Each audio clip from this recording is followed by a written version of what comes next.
Well, good morning, everybody, or good evening, or good whatever. Welcome from the hot and dry Pacific Northwest.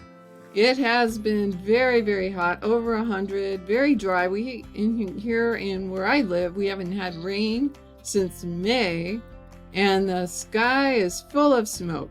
So that's life over here. Today, I wanted to talk a little bit about the different kinds of multiple sclerosis. And before we get started, let me just remind you that this channel is all about you and me and multiple sclerosis, and it's for folks that are living with multiple sclerosis, or perhaps the caregivers of those folks, or just people who are interested in knowing more.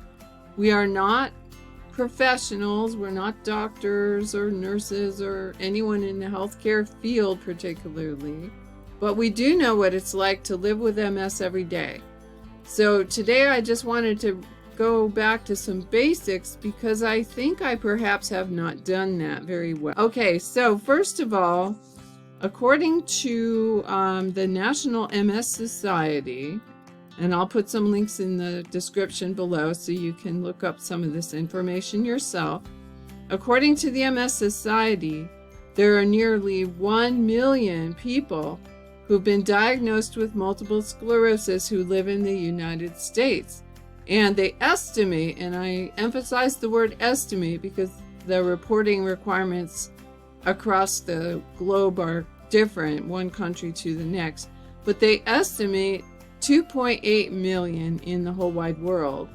And I have to question that statistic a little bit, because if the United States does not have 1/4 of the population of the world, why would we have 1/4 of the cases in the world? Okay, so the next thing to talk about a little bit is, when was MS first diagnosed?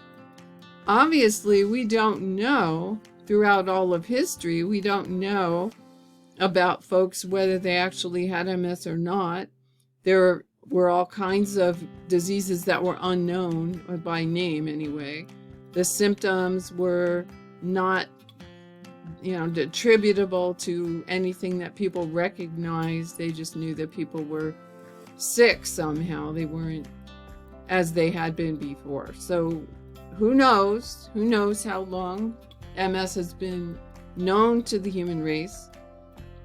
But we can pinpoint back in 1868, a man named Jean-Martin Charcot first diagnosed it in a patient. He first identified a set of symptoms and said that this was a particular disease. And so that was a long time ago, right? 1868. But there have been a lot of people since then who have been diagnosed with multiple sclerosis. And many of them you have heard of, people like Richard Pryor, people like Selma Blair. Mitt Romney's wife has multiple sclerosis. And sadly, we're finding more and more cases where children even are being diagnosed with multiple sclerosis. We know that multiple sclerosis tends to be something that people get starting in their 20s, but it is now even being seen sooner than that. Well, another thing that they used to think that they don't think anymore is that multiple sclerosis is predominantly a disease of Caucasians. And I'm not sure why they thought that, but it is not the case. And as we see more people diagnosed, we realize that it doesn't matter what part of the globe you're from, what race or ethnicity you might have. MS might just as well decide that it wants to make its home with you. So at this point, yep, we're all equally capable of getting MS. And I know that's a huge delight for you to hear, but that's just the way it is. Well, now let me talk about the kinds of multiple sclerosis, just to kind of keep that clear in your mind, because it can seem a little complicated. Okay, so when you receive a diagnosis of multiple sclerosis, it's likely to be one of two kinds, either relapsing-remitting multiple sclerosis or primary progressive multiple sclerosis. And so let me talk a little bit about those two primary kinds that if you go into the doctor's office with symptoms, you're likely to be told one or the other. So relapsing-remitting multiple sclerosis is about 85% of the cases of MS are relapsing-remitting MS. And by that we mean that you have a certain kind of symptom that shows up, either some kind of optic neuritis where your vision is affected, numbness in your limbs, weakness, fatigue, whatever it might be. So you go in and they do some tests and put you through the MRI and look and see what's happening in your brain.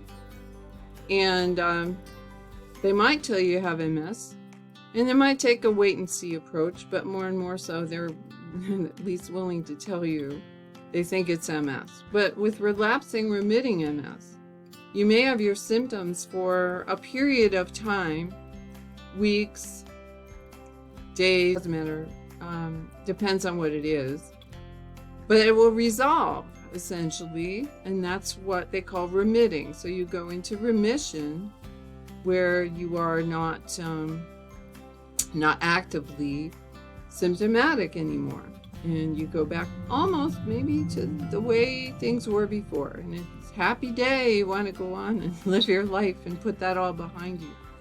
But unfortunately with the relapsing-remitting MS, the symptoms come back, or different ones happen over time.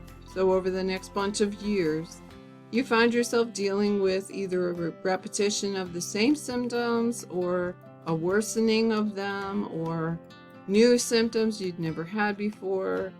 And that will go on for quite a long time, and I'll come back to that in a minute. But the other primary way you might get diagnosed if you go into the doctor's office with symptoms is with primary progressive MS. And that only affects 15% of the population, but it is more severe in the sense that you have some symptoms, you go in, you're diagnosed, brain scans, the whole bit. You don't tend to get better. You might get slightly better, but the progression is constant. It's not like relapsing remitting where your symptoms clear up and you have maybe long periods where you have no symptoms. Primary progressive tends to just kind of aggregate symptoms over time, and your disability gets worse and worse over time.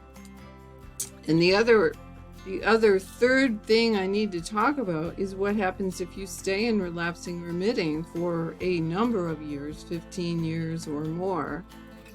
You will transition to what they call secondary progressive multiple sclerosis. It's a very interesting phase of the disease because it does not remit the way it did before. So if you give a symptom, it's not necessarily going to clear up. At the same time, the number of new symptoms is pretty small. You don't tend to get new symptoms, and the time interval between attacks, quote unquote, is a lot less frequent, and your brain scan does not tend to show much new activity, new lesions or whatever. The thing about secondary progressive, though, is that if you just look strictly at the course of the disease over time, either through the diagnostic methods or through your level of disability, you do tend to slowly but surely progress and your disability will increase. Now, you can have, in secondary progressive, they've got a couple of different ways of categorizing it. They can say active versus inactive, which is, in other words, is your disability, your symptoms, are they active at that time? Or is your brain scan showing activity at that time or not? So there can be active or inactive, and there can be progressing and not progressing. So you can be the way I kind of feel like for myself right now, you can be on this plateau and it can go on for quite some time where no new symptoms, you have a certain level of disability, you learn to live with it, nothing new is happening and nothing much has changed. And that goes on for quite some time, but that is the final stage of your MS as far as I've ever seen. People who go into secondary progressive do not go to primary progressive because that's a whole different kind of MS, basically. So there you have it. That's kind of the overview of MS and how it goes on. Okay, so this is a diagram that I think will be very helpful. This came out of an article that I'll link to in the description from the National Multiple Sclerosis Society. And this particular graph, I think, describes what I was trying to say, but all in one, which is kind of nice because you see the stages of MS over time. And this again would be starting with preclinical, which I didn't really talk about, but this is just maybe you have a symptom, but you haven't really been diagnosed. It's too early maybe, because there are other reasons a person might get numbness or optic neuritis or some of the other symptoms, but they're going to keep an eye on it. The other thing that you see, if you look at that line, how do I describe? Well, this line that, maybe my cursor will help me. There we go. Let's see if that'll help. This line here, you see that there's no actual MS activity at this stage. So that really doesn't tell them whether or not MS is the culprit. But over time, if you start to get into this and see what you see here are these actual attacks and something that actually would show up on a brain scan, well, that's when the doctor's going to say you're in relapsing remitting. And down here, these arrows are showing the MRI activity. And you notice that down here in preclinical, there actually are some MRI activity signs, but as they pointed out in the recording that I listened to, if you don't have any symptoms that are, certainly worth looking at, people don't just get pulled off the street and stuck into an MRI. It's just not what's done. So, but there's not much going on yet. And since there are no symptoms, usually you don't have the kinds of diagnostics done that would get you to a diagnosis of multiple sclerosis. But certainly in this phase, you see there's tons of lesions, tons of attacks on the brain in this stage. This dotted line, as the legend up above talks about, is the MRI burden of disease. And when they talk about the burden of it, I think what they're talking about is the cumulative effect of the brain attacks on your level of disability.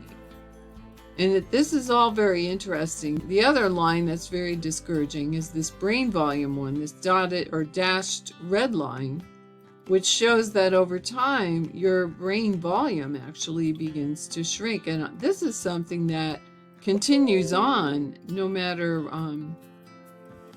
how few other symptoms that you have. I don't like this. I actually do not like this part of the curve at all. So I'm gonna, ignore that one for my own sanity's sake. I hate to think my brain is getting smaller and smaller. If I live long enough, it looks like it will vanish entirely. Some days I feel like I'm already there. Maybe you can relate to that. Okay, so anyway, you go from relapsing remitting MS, which again can take a long time, many years, and then you go to secondary progressive eventually. And you see here how there's fewer symptoms, new symptoms, and fewer actual MRI activity sites on the brain. When you get to secondary progressive, in a way, you're kind of in a stasis mode. But as this line shows, you can still continue to progress in your disability. So yeah, there's maybe this truly is uncharted territory here. To me, it does look like it. I don't know. It's a very nice and tidy graph, and in many ways it helps tremendously. but I do think that it still needs to be filled in a way. The secondary progressive phase is really, really unique to each person. The kinds of symptoms that they have and continue to get worse with, or how long it takes them to progress, all those things, very, very individual. So there's just kind of a nice summary of the stages of MS. Obviously, primary progressive is not in this particular graph because it is not a progression of this kind of MS. It's a whole different thing, as we talked about earlier.